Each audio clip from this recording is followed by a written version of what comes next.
Informe con Alicia Ortega. Muy buenas noches. El retiro de la propuesta de reforma fiscal deja al gobierno con un desafío crucial: fortalecer el ingreso público sin imponer nuevos impuestos, lo que exige una revisión profunda de las estrategias fiscales y administrativas. Junto a 3 especialistas en el tema económico, exploramos algunas de las opciones que el gobierno podría considerar para cumplir con el objetivo de recaudar sin gravar. La fuerte oposición de diversos sectores al proyecto de ley de modernización fiscal dejó al gobierno entre la espada y la pared y provocó finalmente el retiro de la propuesta. El gobierno se fue por el camino de enviarla directamente al Congreso. No es lo usual. En las últimas reformas pues se discutían con los sectores empresariales, sectores sociales. Trataba de llegar a un consenso. El consenso no significa que 100% se iba a estar de acuerdo. Lo que pasa es que los presidentes... El economista Magín Díaz es también director de la Escuela de Economía de la Pucamaima. Un camino era el Consejo Económico y Social u otra instancia que el gobierno decidiera, pero la reforma se necesita, entonces en algún momento habrá que someterla otra vez. Probablemente el gobierno cambiará de estrategia, tal vez llamará a los sectores, pero yo creo que un escenario peor es que no se envíe nada en estos 4 años, porque el gobierno va a operar entonces con una restricción muy fuerte presupuestaria y la deuda va a seguir subiendo. La República Dominicana necesita mantener una buena calificación de riesgo país a los fines de que el costo del endeudamiento sea más reducido. No digo el endeudamiento, sino el costo, es decir, las tasas de interés. Es lo que se conoce como grado de inversión. Si las firmas calificadoras afectan nuestra calificación, entonces tendríamos que pagar más para poder tomar prestado. Esteban Delgado es periodista especializado en economía y subdirector del periódico El Dinero. Si mejora nuestra calificación, pagaríamos menos en lo que tomamos prestado en términos de intereses. Y una reforma fiscal podría llevar una señal buena que implicaría nuestra mejora en la calificación. Ahora no tenemos seguridad de que nuestra calificación internacional va a mejorar. Los precios de los bonos soberanos cayeron. Eso significa que la tasa de interés a la que se emitirían los nuevos bonos soberanos va a ser más alta. Es posible que los mercados vuelvan a ajustarse en un par de semanas, porque en realidad también nos comparan con los otros países y macroeconómicamente nosotros seguimos viéndonos mucho mejor que el resto.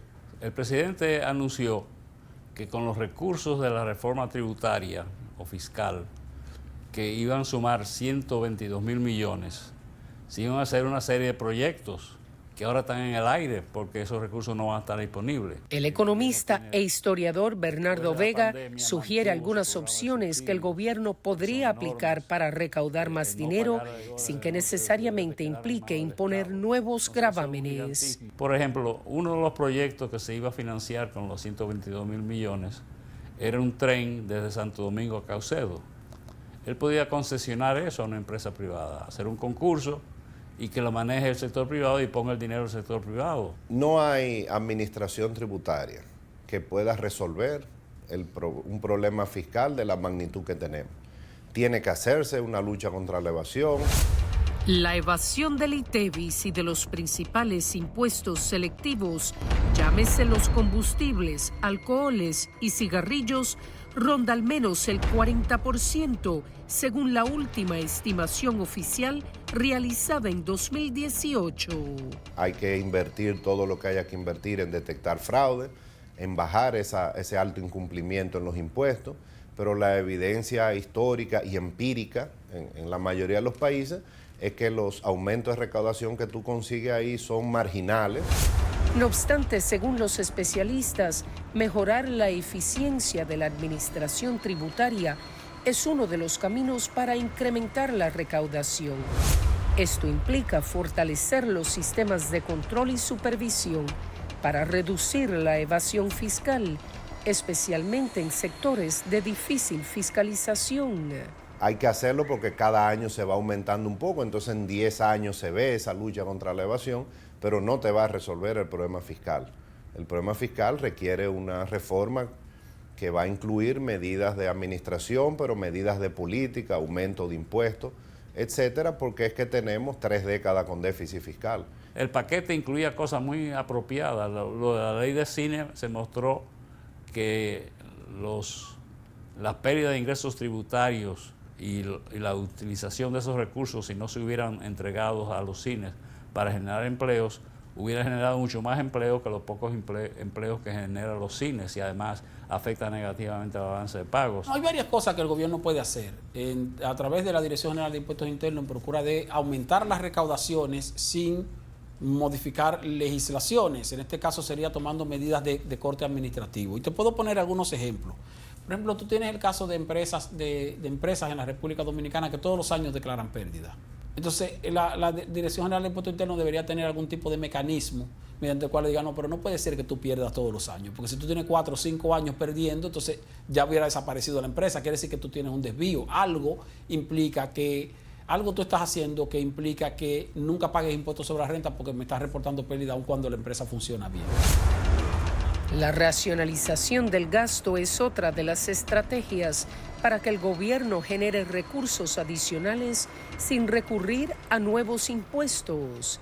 En teoría, uno podría reducir los gastos corrientes. Es trágico que la nómina pública ha aumentado en los últimos 4 años innecesariamente, pero yo creo que por ahí es poco lo que se puede recortar. Debería, para dar el ejemplo, pero las medidas que yo he sugerido aquí, entre otras, pueden ayudar mucho a recaudar recursos para el Estado. Entre las medidas sugeridas por Vega se encuentran la revisión y ajuste de acuerdos vigentes. Podría renegociar los acuerdos existentes con los hoteles españoles del este del país, por medio del cual se establece cuál sería el pago de impuestos y de ITEVIS. Bien podría ser que negociando eso podría recibir más recursos del Estado. También, sin modificar la ley de impuestos a la propiedad inmobiliaria, el IPI, simplemente transfiriendo a la Dirección General de Impuestos Internos y no al catastro. Otra cosa que puede hacer la Dirección de Impuestos Internos es una especie de revisión y revaloración de algunas áreas donde hay atrasos en la actualización de valores. Te pongo el ejemplo del impuesto IPI, que se hablaba de que se iba a reducir la exención, el tope de exención. Bueno, eso tendría que ser por ley, pero de manera administrativa la DGI sí puede hacer una revisión de los valores. Desde el año 2013 hasta ahora no se revisan los valores de tasación de los inmuebles en el país. Con una revisión y actualización de esos valores, la tabla de valores de la DGI entonces tendría la posibilidad de recaudar más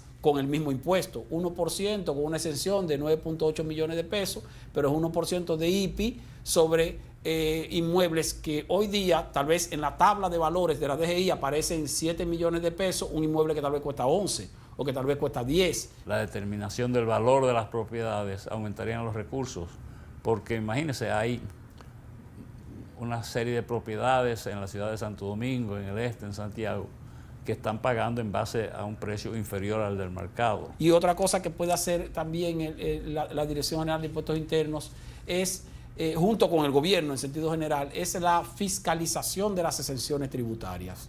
Fíjate que nosotros tenemos exenciones para las empresas, los sectores productivos, muy bien. No es que se eliminen esas exenciones porque tendría que ser por ley. Reconsiderar las exenciones y subsidios fiscales que actualmente benefician a sectores o grupos que ya son rentables puede, según Delgado, liberar fondos significativos. Sin embargo, yo te pregunto, ¿qué tipo de mecanismo de fiscalización y auditoría tiene el gobierno para determinar que lo que está otorgando como exención o tributaria está llegando a los sectores que debe llegar y se está utilizando de manera adecuada? Si se hace una revisión y una fiscalización más rígida, pues posiblemente donde se esté destinando 10 millones de pesos, tal vez nada más hay que destinar 7 u 8. Esto incluye una evaluación de las exoneraciones otorgadas a industrias específicas, asegurándose de que éstas solo se mantengan cuando resulten en beneficios tangibles para el país, como la generación de empleos o el desarrollo en zonas menos favorecidas. Y pongo ejemplo de montos pequeños por decirlo de manera simulada. Pero a lo que me refiero es a que hay sectores que están recibiendo exenciones que posiblemente estén desviando una parte de esas exenciones. Y si hay una mejor fiscalización, ahí entonces hay una mayor probabilidad de recaudar más dinero sin la necesidad de una reforma y tomando medidas de tipo administrativo.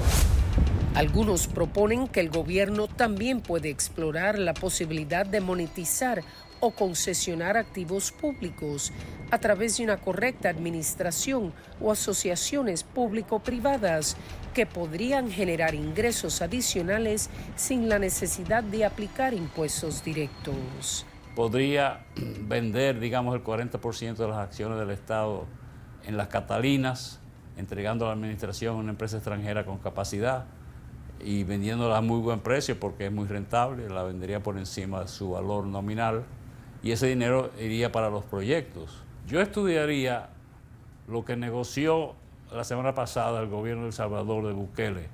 Hizo una negociación con una corporación estatal norteamericana y con un grupo religioso católico para recibir recursos con los cuales amortizar anticipadamente gran parte de su deuda externa con un gran descuento, sujeto a que ese dinero se utilizara en proyectos verdes, medioambientales.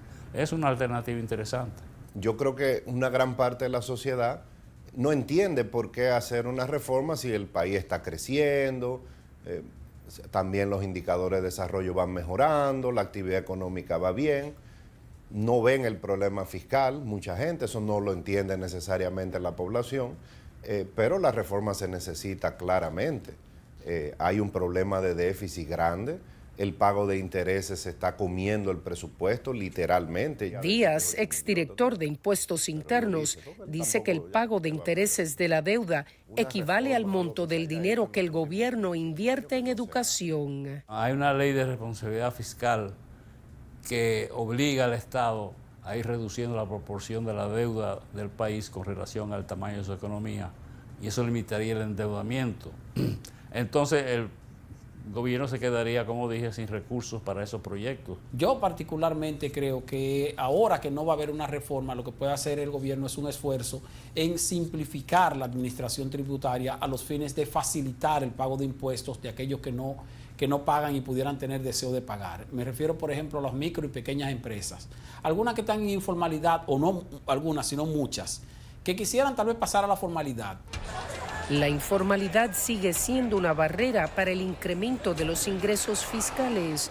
Delgado considera que para contrarrestarla, el gobierno podría incentivar a las empresas y trabajadores informales a formalizarse. El gobierno tiene una característica que facilita la posibilidad de formalizarse, sin embargo, mantiene difícil la posibilidad de mantenerse formalizado. ¿Por qué? Por lo complejo del sistema tributario. Entonces, lo importante es que se formalicen, sí, es que se formalicen, pero también lo importante es que una vez formalizadas se les haga fácil pagar los tributos y no que se les haga tan difícil que prefieran quedarse en la informalidad. Estamos viviendo de un código tributario que tiene 30 años, la seguridad social necesita reforma, se necesita una reforma del mercado laboral y bueno, hay que ponernos de acuerdo como sociedad para hacer esas reformas que empujen el desarrollo en las próximas décadas. Los expertos consideran que el Banco Central tiene una reserva de 15.000 millones de dólares, por lo que es improbable que se presente alguna crisis macroeconómica. El problema es de restricción presupuestal. La deuda seguirá subiendo, al igual que el pago de intereses, por lo que el gobierno tendrá que bajar el gasto. Cuando regresemos, desbordados centros de rehabilitación de adicción a las drogas, al tiempo que la cocaína rosa cobra auge. Los testimonios de los que la han usado.